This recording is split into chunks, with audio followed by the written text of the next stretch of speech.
Dan sebelum saya memaparkan materi, alangkah lebih baiknya untuk mencairkan suasana. Tepuk satu, tepuk satu, tepuk dua, tepuk dua, tepuk tiga, tepuk empat.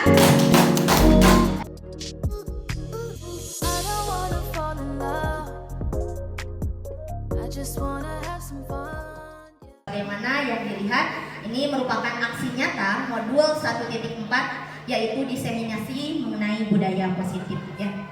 Nah, jadi esensi nate Bapak Sang Ibu saatos ngiringan pendidikan teh kedah leres-leres cenah urang teh diterapkeun dalam bentuk aksi nyata. Kita sebagai calon guru penggerak harus bisa menggerakkan, memberikan informasi, memberikan dorongan, memberikan motivasi kepada rekan-rekan yang lainnya juga. Perkenankan saya untuk menyampaikan mengenai budaya positif. Oke, sebelum kita mulai, Bapak dan Ibu, kita buat kesepakatan kelas dulu ya dalam forum diseminasi ini. Yang pertama, ini boleh Bapak dan Ibu mengajukan barangkali apa yang saya sampaikan dalam kegiatan ini tidak disetujui oleh Bapak dan Ibu, nanti kita bisa merubahnya. Ya, sepakat Bapak dan Ibu untuk ini? Baik. Ada tambahan barangkali? Cukup? Untuk budaya positif, Bapak dan Ibu, seorang guru yang baik ini harus memiliki kemampuan dalam mewujudkan budaya positif di sekolah. Budaya positif tersebut dapat dijalankan dengan menerapkan konsep-konsep inti seperti 1. Disiplin positif dan nilai-nilai kebajikan universal. 2. Teori motivasi, hukuman dan penghargaan serta restitusi. Yang ketiganya keyakinan kelas. 4. Kebutuhan dasar manusia dan dunia berkualitas. 5. Restitusi dalam 5 posisi kontrol. Dan yang keenamnya segitiga restitusi. Sebelum saya memasuki materi mengenai disiplin positif, barangkali Bapak dan Ibu di sini ada yang sudah tahu apa itu disiplin positif, ataupun menurut saya disiplin positif ini seperti ini. Silakan Bapak dan Ibu, ada yang ingin memberikan tanggapan?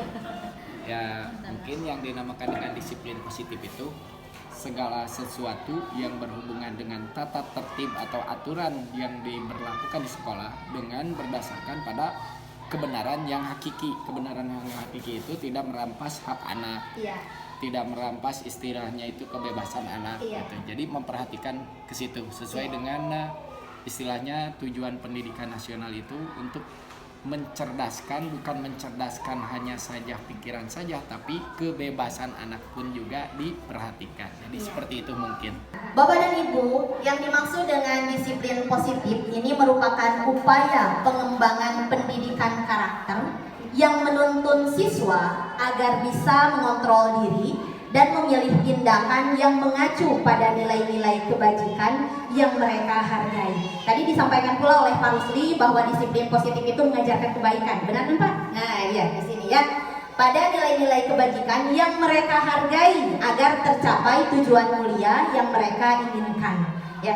Kemudian disiplin positif ini merupakan unsur utama dalam mewujudkan budaya positif di lingkungan sekolah.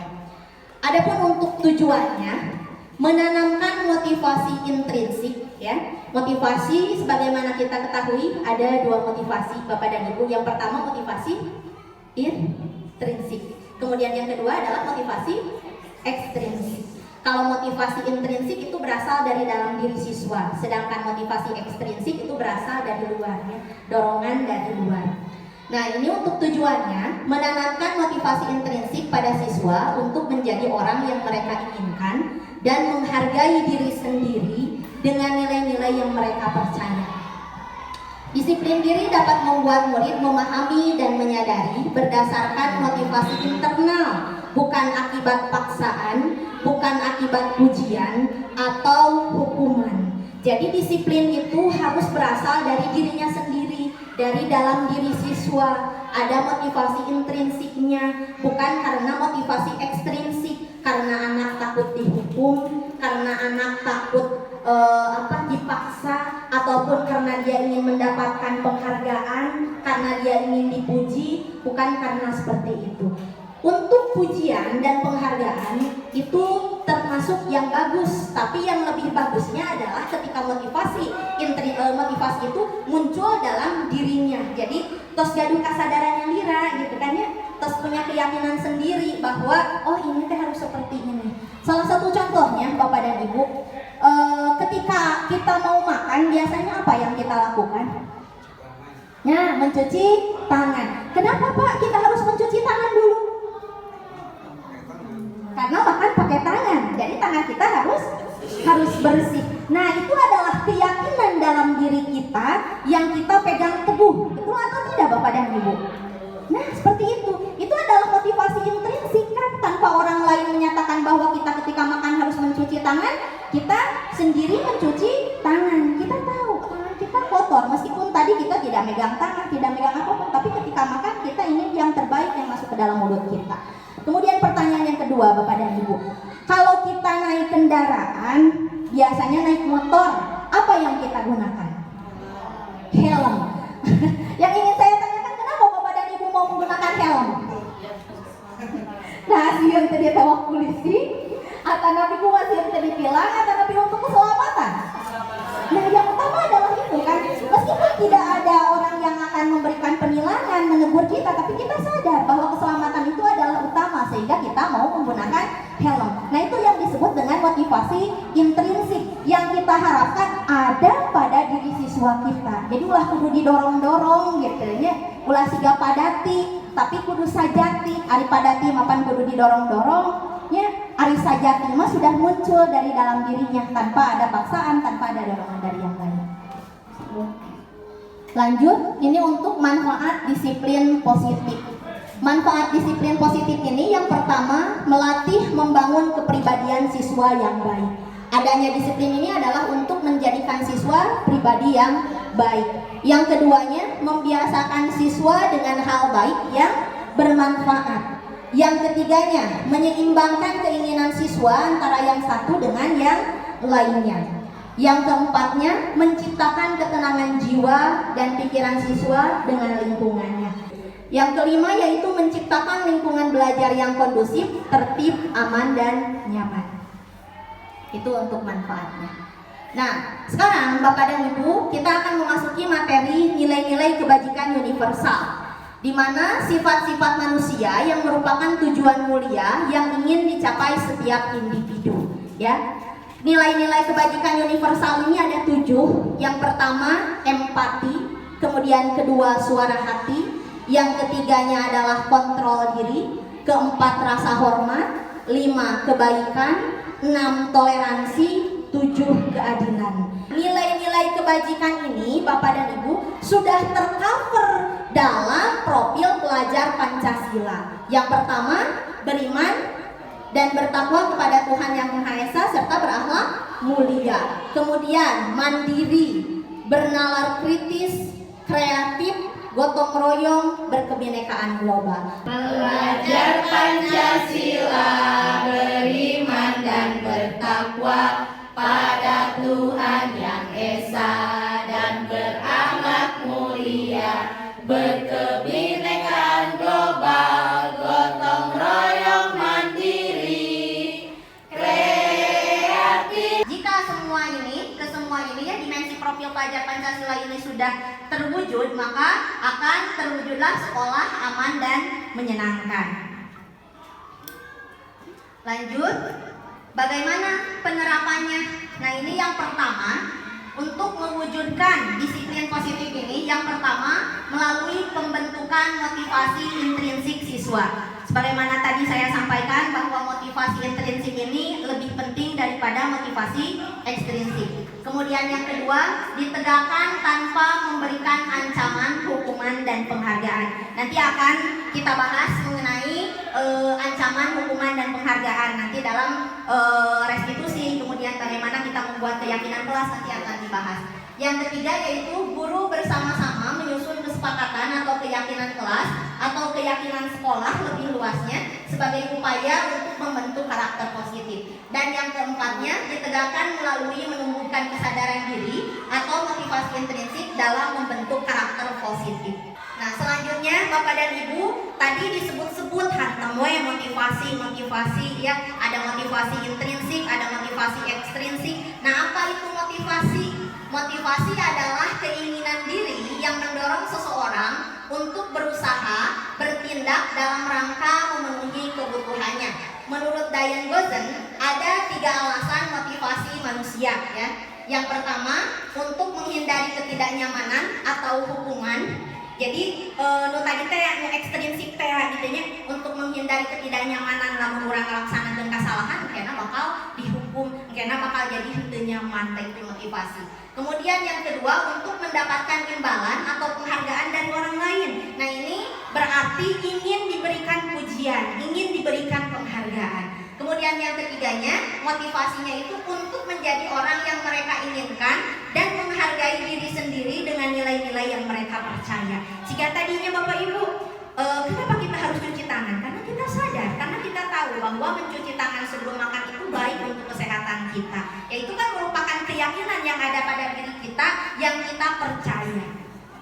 Ini ada anak-anak yang jinjit kemudian megang kupingnya. Nah, ini biasanya yang saya ketahui adalah pola-pola dalam mendisiplinkan anak di era dulu, zaman kolonial. Nah, motivasi karena hukuman bersifat negatif karena hanya efektif dalam jangka waktu pendek.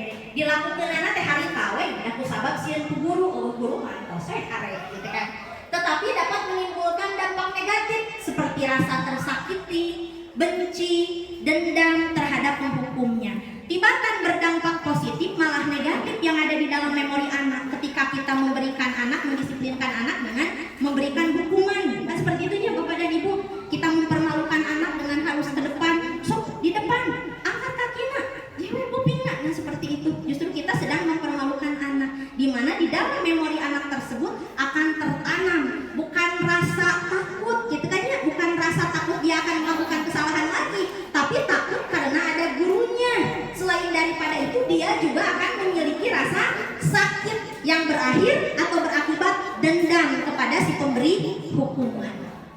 Namun nanti juga kita akan tahu bahwa motivasi yang terdapat pada poin kedua itu tidak selamanya baik juga ya. Lanjut, nah untuk conclusionnya ini penutup materi mengenai disiplin positif, bahwa dalam rangka menerapkan disiplin positif di sekolah, guru hendaknya mampu merefleksikan posisi kontrolnya saat ini, bagaimana ia berproses menjadi seorang manajer. Kita ini adalah sebagai seorang manajer yang menuntun anak-anak didik kita, ya, yang menuntun peserta didik untuk menjadi mandiri, merdeka, dan bertanggung jawab. Kemudian dengan menjalankan budaya positif di sekolah, maka akan mempermudah dalam tercapainya tujuan pendidikan nasional sesuai dengan filosofi Ki Hajar Dewantara, yaitu pendidikan yang berpihak pada murid, sebagaimana tadi yang disampaikan oleh Pak Rusli, ya, sesuai dengan tujuan pendidikan nasional, keberpihakan terhadap murid, dan bersifat menuntun hidupnya atau kekuatan kodrat yang ada pada murid. Budaya positif juga dapat terwujud jika seorang guru memiliki 5 nilai guru penggerak, diantaranya berpihak pada murid, mandiri, reflektif, kolaborasi, dan inovatif. Ini adalah nilai-nilai yang harus kita miliki sebagai guru. Berpihak pada murid, kita menghambakan diri kita kepada anak didik kita. Jadi dengan penuh keikhlasan, dengan segenap jiwa, Bapak dan Ibu, bahwa anak itu adalah di atas segala-galanya. Kita menghambakan diri, kita mengabdikan diri kepada mereka. Kemudian kita memiliki jiwa yang mandiri, reflektif, jangan tidak mau dikoreksi, karena itu merupakan perbaikan untuk diri kita. Terus kolaborasi, mau bekerja sama dengan rekan-rekan yang lain, ya, serta inovatif. Kita berpikirnya kreatif, inovatif, berpikir kritis sesuai dengan perkembangan zaman atau kodrat zaman. Kemudian guru juga harus memiliki peran sebagai penggerak dalam membangun budaya positif di lingkungannya. Salah satu perubahan yang diinginkan sesuai dengan visi guru penggerak adalah terbentuknya budaya positif agar diperoleh sekolah yang aman dan nyaman, berpihak pada murid, untuk mewujudkan visi guru penggerak tersebut dengan pembuatan prakarsa perubahan sesuai dengan filosofi dan profil pelajar Pancasila. Itu adalah penutupnya, dan terima kasih. Keyakinan sekolah atau kelas. Apa itu keyakinan? Semua tahu ya keyakinan. Keyakinan itu kepercayaan. Keyakinan itu adalah nilai-nilai kebajikan universal. Semua tuh sama gitu, disamakan. Jadi agar adil di dalam kelas atau di sekolah tuh tidak ada yang membeda-bedakan suku, negara, bahasa maupun agama. Jadi ada kesetaraan dengan nilai kebajikan ini gitu. Keyakinan sekolah atau kelas ini guru berperan dalam terwujudnya keyakinan kelas gitu. Karena anak itu kan udah dituntun ya, kita menuntun, anak dituntun dan dibimbing. Ini menuntun itu lebih besar, lebih dalam lagi daripada membimbing gitu.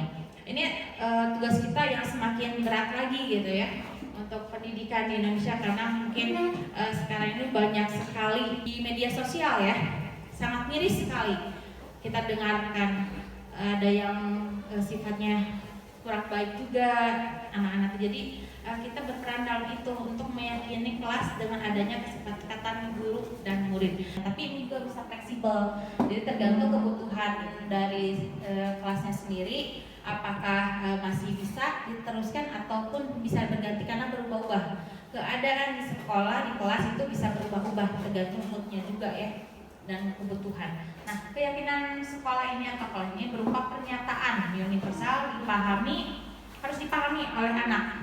Jadi misalnya tadi motivasi internal, kan anak tidak tahu internal itu apa. Kadang-kadang motivasi diri misalnya itu kan lebih umum lagi, lebih dipahami lagi misalnya seperti itu ya, dan harus diterapkan di lingkungan sekolah. Dan ini misalnya membuang sampah sembarangan gitu ya. Nah itu kan menjaga kebersihan di kelas misalnya ya di anak. Jadi tahu itu untuk meyakinkan dirinya bagaimana bersikap dan beraktivitas di dalam kelas. Ini pembentukan keyakinan kelas. Keyakinan kelas ini bersifat lebih abstrak dari peraturan. Kalau peraturan misalnya begini, jangan buang sampah sembarangan, itu peraturan. Jadi kalau misalnya ada pelanggaran maka akan kena sanksi, kena hukum. Biasanya gitu kalau peraturan. Nah, kalau keyakinan kelas ini ada keyakinan bahwa membuang sampah itu hendaknya di tempat sampah gitu. Jadi ada secara halus bagaimana dia bersikap yang lebih baik. Nah, berupa pernyataan universal, kebajikan-kebajikan universal itu jadi diselipkan di situ. Tetapi kalau curah pendapat, apa keinginan anak nanti kita disepakati bersama gitu.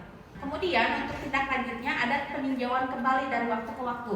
Apakah keyakinan kelas itu ada perubahan gitu, atau bahkan tidak sama sekali gitu. Nanti dilihat tergantung dari kebutuhan kelasnya itu sendiri gitu.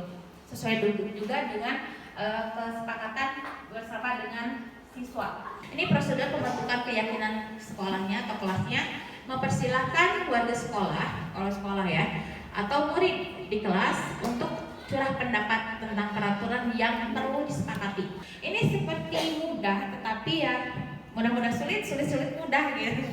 Setelah dibuat, disepakati, maka diletakkan di dinding. Ini contoh keyakinan kelas, ada yang kelas 1 sama kelas 5. Setiap anggota perlu belajar. Nah ini kan perlu belajar, berarti tidak ada yang main-main maksudnya. Terus juga setiap kelas perlu senang, perlu melakukan tugas. Jadi kasarnya anak jangan main-main atau berlari-larian, tapi harus melaksanakan tugas selama ada tugas gitu, sesuai dengan instruksinya. Perlu saling menghargai satu sama lain dan merasa aman. Ini merasa aman itu penting gitu. Jadi kita menghindari pembulian ya. Aman ini tanggung jawab guru juga sih, agak berat ya, karena kita menghadapi anak lebih dari 20 gitu, dengan 20 karakter juga yang berbeda, dan juga kita harus menjadikan rasa aman buat mereka, rasa senang juga. Untuk kelas 5 nih kata-katanya lebih tinggi lagi. Kan tadi hampir sama ya, setiap anggota kelas bagaimana gitu. Nah, untuk keyakinan kelas 5 ini selalu bersikap positif. Apapun perbedaan harus dihargai gitu. Terus senantiasa diri terbaik. Nah, keyakinan kelas ini tidak terlepas dari kebutuhan dasar manusia. Kita butuh hidup ini ada kebutuhan. Ketika seorang anak melakukan suatu perbuatan bertentangan dengan nilai-nilai kebajikan atau melanggar peraturan, hal itu sebenarnya dikarenakan mereka gagal memenuhi kebutuhan dasar mereka. Jadi jangankan anak, sebetulnya semua pun sama. Nah, ini kebutuhan dasar manusia. Ada bertahan hidup, kasih sayang, rasa aman, kebebasan, kesenangan, dan penguasaan. Untuk kebutuhan bertahan hidup terbagi 3, ada fisiologis, biologis, dan psikologis. Nah, ini kebutuhan untuk diterima. Kebutuhan diterima ini akan kebutuhan koneksi dan sosial. Nah, ini anak kadang-kadang ada yang pendiam, sehingga ada yang overacting gitu ya. Kebutuhan untuk memberi dan menerima kasih sayang, biasanya ini kalau kita kasusnya yang berkerumun ya, di sekolahan yang berkerumun biasanya ini lebih terlihat gitu. Terus kebutuhan untuk merasa bagian dari satu kelompok. Nah, ini peran guru juga penting. Terus ini keinginan untuk tetap berhubungan dengan orang lain. Ini jelas ada, walaupun orangnya pendiam, tetapi kadang-kadang ingin punya teman. Saya ingin punya teman gitu. Kemarin ya, pernah di kelas 4 saya tanya, apa keinginan kamu, keyakinan kelas itu ya?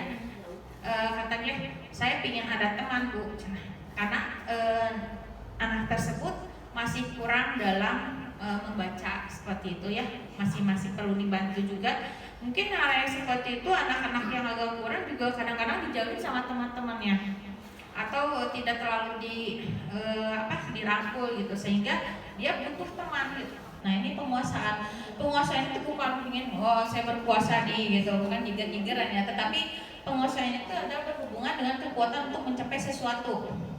Keinginannya ingin dianggap berharga, terus bisa membuat perbedaan, membuat pencapaian, kompeten, diakui dan dihormati. Tapi kebebasan untuk kebutuhan akan pilihan gitu. Jadi kebutuhan akan kemandirian. Jadi anak tuh pingin dia bisa gitu, kreatif semacamnya gitu.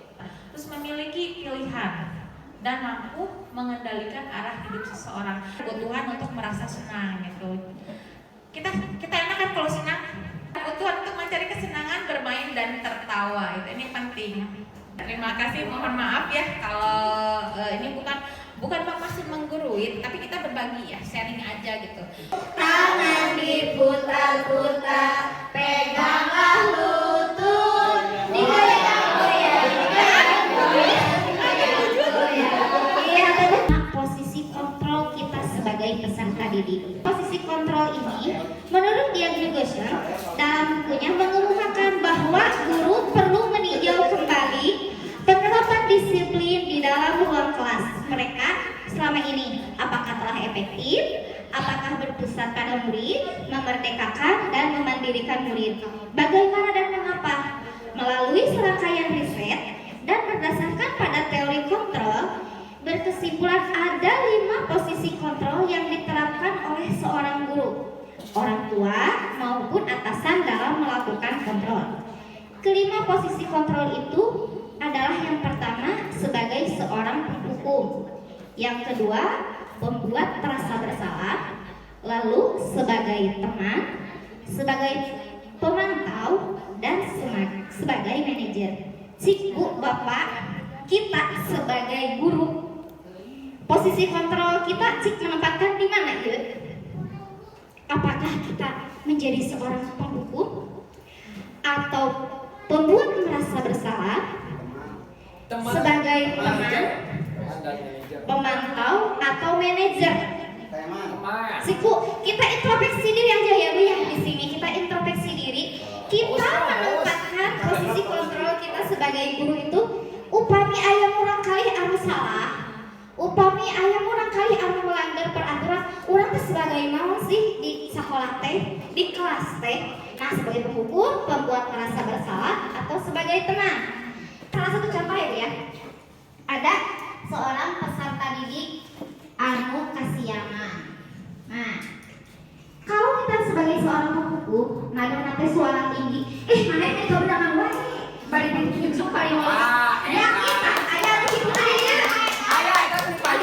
Posisi penghukum itu nada suara nada tinggi, mata teh melotot, tapi mah teu biasa melotot langsung tadi.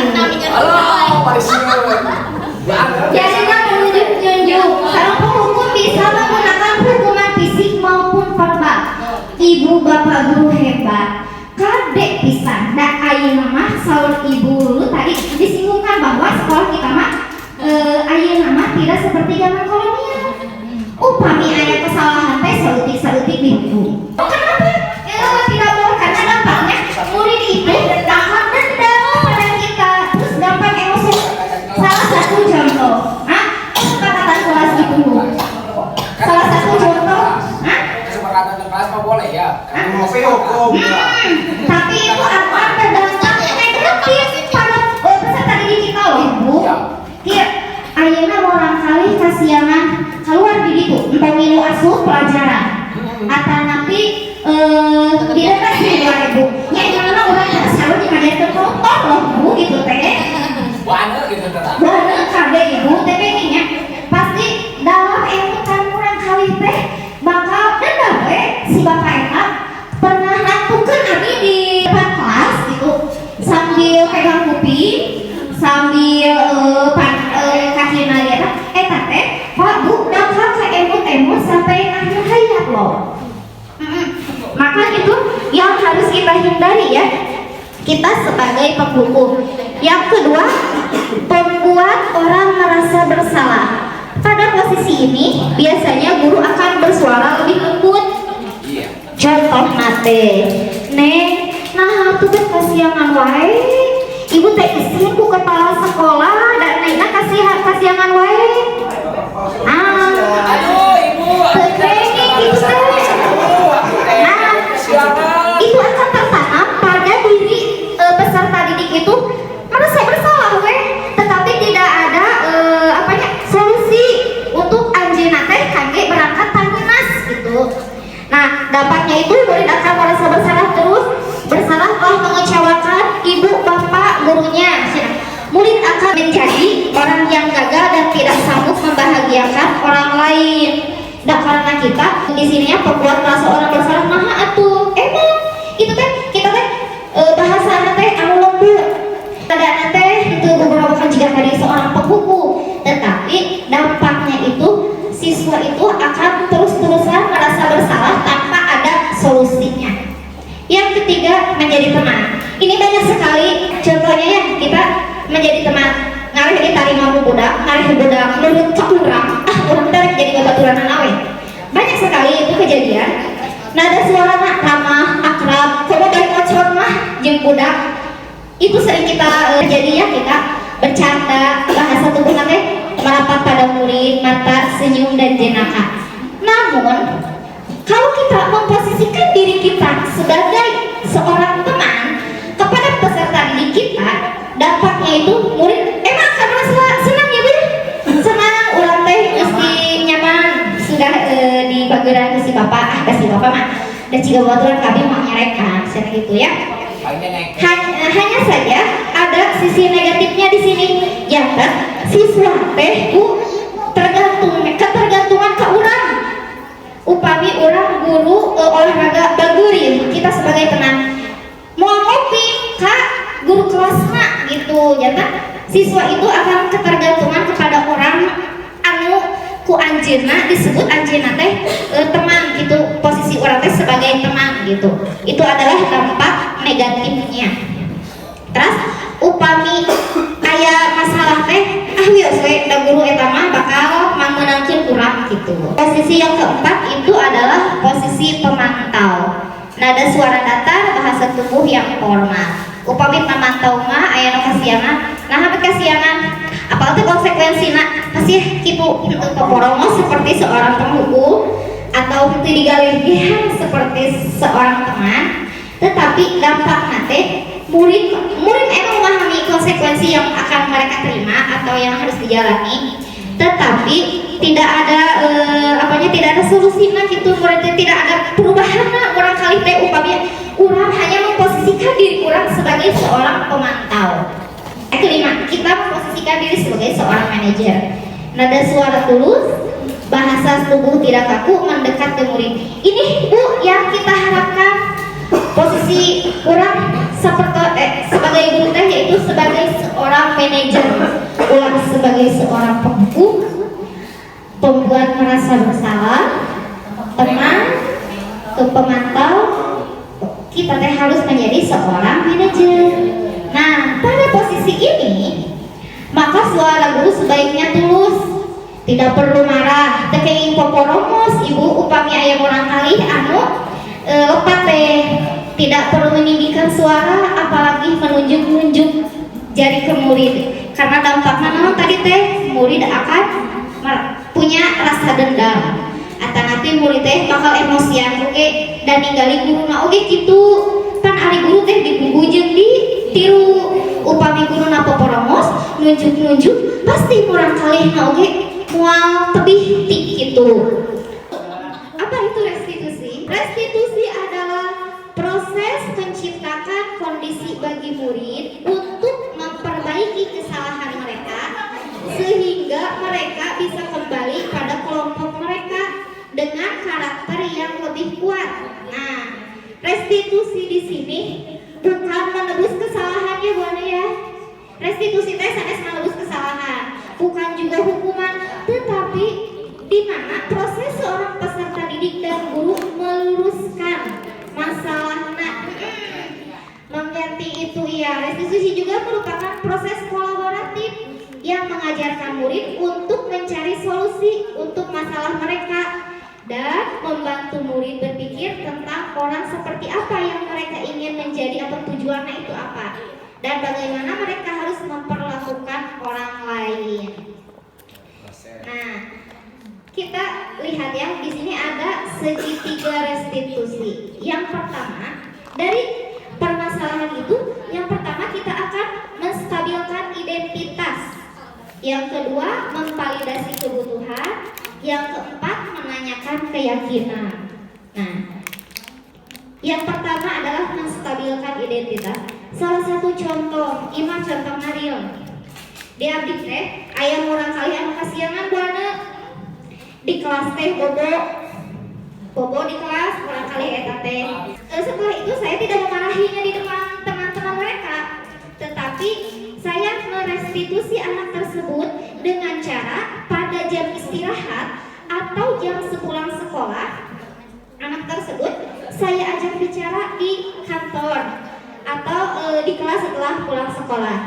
Nah, yang pertama untuk merestitusi itu menstabilkan identitas untuk membuat murid yang merasa gagal karena berbuat salah menjadi positif terhadap dirinya. Jadi cara nate kieu buana.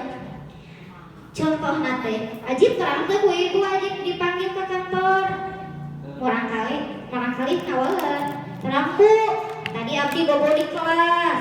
Nah, untuk merestitusinya menstabilkan identitas kita bisa berbicara pada anak tersebut. Semua orang pasti mempunyai kesalahan ya Bu ya. Tidak ada manusia yang sempurna. Nah, kenapa yang kedua itu validasi tindakan yang salah.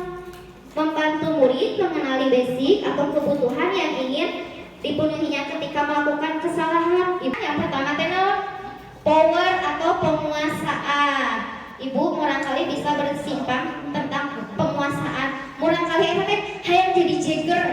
Murangkali eta teh hayang jadi nomor 1. Itu adalah penguasaan. Yang kedua, freedom atau kebebasan. Murangkali teh hayang bebas we ngalakukeun kumaha-kumaha teh tanpa disadari ku anjeunna teh melakukan kesalahan. Kemudian love and belonging atau diterima urang teh hayang ditarima ye ku babaturan eta teh urang teh kerasa wae disuruh-suruh. Nah, itu teh adalah suatu kebutuhan dasar peserta didik kurangnya diterima. Terus kesenangan, survival atau bertahan hidup. Contoh kesalahan kangge bertahan hidup teh misalkeun ieu Bu, ada peserta didik kita yang mencuri. Aya wae pasti di tiap sekolah pasti akan ada anak yang memiliki perbuatan itu. Jadi kebutuhan hidupnya apa itu? Untuk bertahan hidup dan urang ditelusuri teh nah bet mau tadi abdi teu diongkolan ku mama. Nah bet nyanak acis nu eta da abdi nalapar. Itu teh adalah kebutuhan untuk bertahan hidup. Yang terakhir menanyakan keyakinan kelas. Nah, Bu ditaroskeun ka urang kali eta teh. Kunaon atuh tadi bet bobo di kelas? Abdi na cenah Bu bobo mah wengi teuing. Nah, bet wengi teuing. Da ya main game, main ML, main FF. Kita bisa bicarakan kepada peserta didik, ibu oke sami resep tiktokan, ibu oke sami resep main Facebook, tetapi dengan batas kewajaran kita. Nah, kita tanyakan keyakinan kelas apa yang sudah kamu langgar. Keyakinan mateno tidak boleh tidur di kelas ayam gitu. Ayat murid melihat kesalahannya dihubungkan dengan nilai-nilai kebajikan yang diyakini dasar manusia berinteraksi dengan orang lain. Tah atuh kumaha kemah supaya terbawa di kelas. Gimana solusinya? Cenah kamuran kali teh. Solusinya teh naon?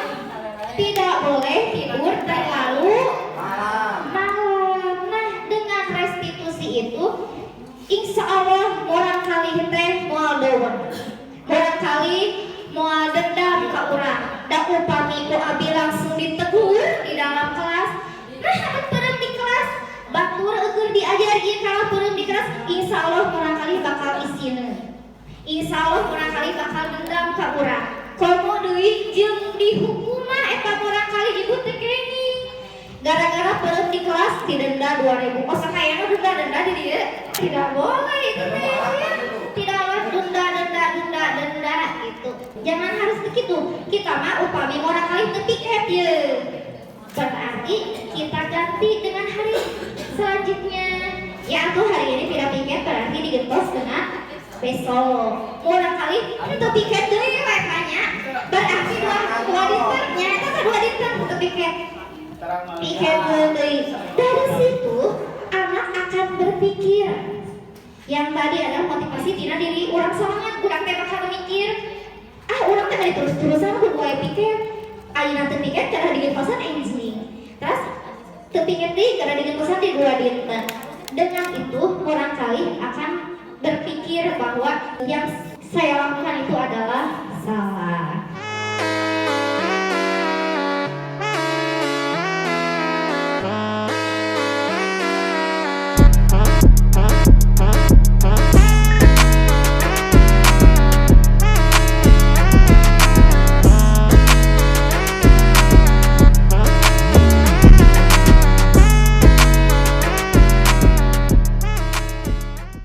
Sebagaimana tadi disampaikan oleh Bu Fiska, Ibu, lamun urang ninggal kesalahan budak terus urang langsung dihukuman, eta janten solusi henteu. Tidak jadi solusi. Kenapa? Karena kita tidak tahu alasan dibalik kesalahan yang dilakukan oleh anak itu apa. Terus kita juga dengan melakukan restitusi ini tidak hanya berkonsentrasi pada persoalan atau permasalahan yang dilakukan oleh anak, melainkan konsentrasinya terhadap perbaikan yang akan dia lakukan. Gitu Bapak dan Ibu ya, dalam melakukan proses restitusi. Dari ketiga pemaparan tadi, mungkin gitu ya, dari Bapak Ibu semuanya ada yang mau ditanyakan atau ada yang belum paham atau ingin mempertegas lagi gitu ya, atau ada masalah-masalah di kelas yang mungkin mau ditanyakan lah gitu ya, boleh bisa langsung gitu ya kepada 3 narasumber. Baik Ibu Oci. Langsung saya. Ini sangat menarik sekali ya mendengarkan pematerian seperti ini. Kebetulan saya sebelum megang di kelas 2, saya berkeliling dulu tuh dari kelas 1 sampai ke kelas 5. Yang belum pernah saya duduk itu kelas 6. Nah, yang saya rasakan ya, budaya positif itu mungkin kalau untuk di kelas 4, 5 tuh bisa ya Bu ya. Yang saya rasakan ya Bapak Ibu. Tapi kalau untuk di kelas bawah ya Bu ya, kayak misalkan tadi, kayak misalkan mencuri uang dan sebagainya, tidak piket, tidak boleh dengan didenda dan sebagainya. Sedangkan kan kalau di kelas 1, di kelas 2 tuh jangankan untuk memberikan keyakinan gitu ya, kadang kita berbicara saja tidak didengarkan gitu ya, karena mereka anak masih punya asik dengan dunianya gitu. Nah yang saya ingin tanyakan kayak misalkan seperti ini, hal sederhana yang saya bingung, kalau misalkan piket bisa ganti dengan piket berikutnya, tapi kalau misalkan naik meja, berdiri di atas kursi, diganti dengan apa? Sedangkan yang paling mudah gitu istilahnya untuk kelas bawah itu justru malah kayak tadi, yang naik meja harus bayar 1.000 misalkan gitu, hal yang paling mudahnya. Jadi yang ingin saya tanyakan dari ibu-ibu pemateri itu, bagaimana caranya menerapkan hal-hal positif yang tadi, kemudian sesuai dengan kebutuhan anaknya, yaitu untuk anak-anak di kelas bawah gitu. apabila punishment-nya itu tidak boleh misalkan berupa pembayaran gitu. Dengan punishment apa supaya anak itu supaya bisa jera, dan bagaimana cara kita memberitahu ke mereka gitu agar mereka tuh bisa mendengarkan gitu. Kan ibarat kata kalau di kelas bawah mah ya Bu Pak, diam gitu ya. Mungkin diamnya itu semenit kemudian udah kayak kapal pecah lagi gitu. Itu mungkin, terima kasih, mohon maaf apabila ada kata-kata yang kurang berkenan. Ini mungkin kita sharing aja ya Bu ya. Mungkin pengetahuan saya istilahnya itu belum istilahnya mencapai gitu ya pada titik-titik tertentu yang di istilahnya yang standar gitu ya. Seperti di kelas atau istilahnya di dunia sekolah suka ada istilahnya itu berantem segala macam. Yang istilahnya itu sampai menggunakan fisik. Bukan hanya fisik, justru yang di rumah juga terbawa. Sampai wah area-area omong, aya aturan kolot entah apalan dosa apa bawa. Siapa anu solusi yang tepat untuk istilahnya itu apa namanya? Mencari solusi yang terbaik gitu ya. Memang semuanya juga baik, tapi yang terbaik agar peserta didik tersebut itu jadi istilahnya itu jadi tertanam sendirilah istilahnya kesadaran serta menghargai istilahnya lawan ataupun kawan gitu ya. Maksudnya lawan itu lawan jenis seperti perempuan laki, kalau kawan berarti yang sejenis. Nah, bagaimana gitu ya metode yang tepat atau solusi yang terbaik agar istilahnya itu di kelas tersebut seperti ada yang berantem tersebut, jadi istilahnya itu kan kebanyakan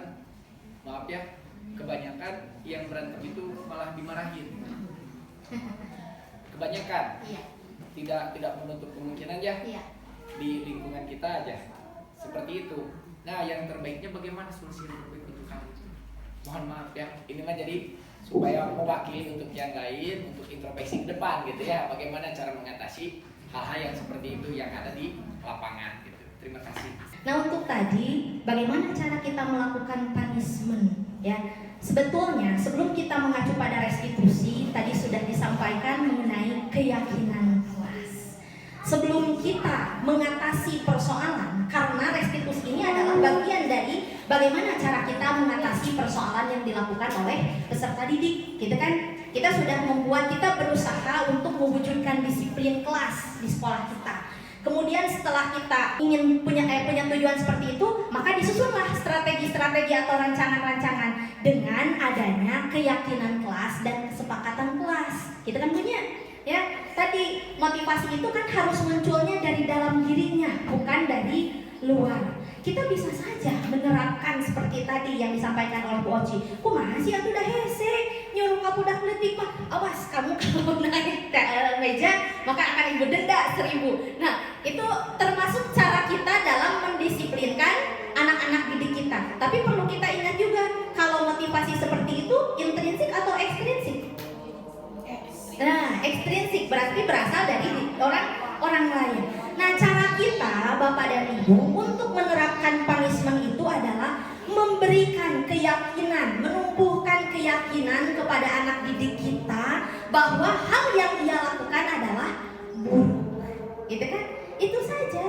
Tanamkan dulu keyakinan kelasnya, tanamkan dulu keyakinan dirinya agar motivasi intrinsik dalam dirinya bisa muncul. Jadi tanpa ada motivasi yang sifatnya berasal dari luar atau ekstrinsik, sieun ku iming-iming, sieun ku hukuman, sieun ku denda, ya, ataupun dia tidak melakukan naik ke atas meja, melakukan pelanggaran itu karena ingin dipuji oleh guru, karena diberikan bintang. Ayeuna bayangkeun, ketika dia mengharapkan penghargaan, diberikan bintang, diberikan hadiah, kemudian orang yang memberikan motivasinya tidak ada, apakah perbuatan itu akan tetap dilakukan? Saya rasa tidak. Karena yang dia inginkan adalah penghargaan, hadiah, dan pujian. Makanya yang harus kita lakukan adalah menumbuhkan motivasi itu, menanamkan dalam diri anak kita bahwa hal yang ia lakukan adalah buruk atau salah. Jadi kalau saya lihat restitusi ini sebagai pendisiplinan terbaik. Iya, kalau di pengadilan tuh diinterogasi gitu ya, secara interogasi, tetapi dengan menyadarkan anak sendiri gitu. Jadi tidak menghakimi sebetulnya kan kalau itu mah di interogasi mah di pengadilan seperti itu. Tetapi ini agar kesadaran itu timbul pada anak diri sendiri gitu. Nah, seandainya ada 2 orang ya, biasanya 2 orang yang berantem, itu bisa Anda panggil satu-satu gitu, tapi tidak sekaligus.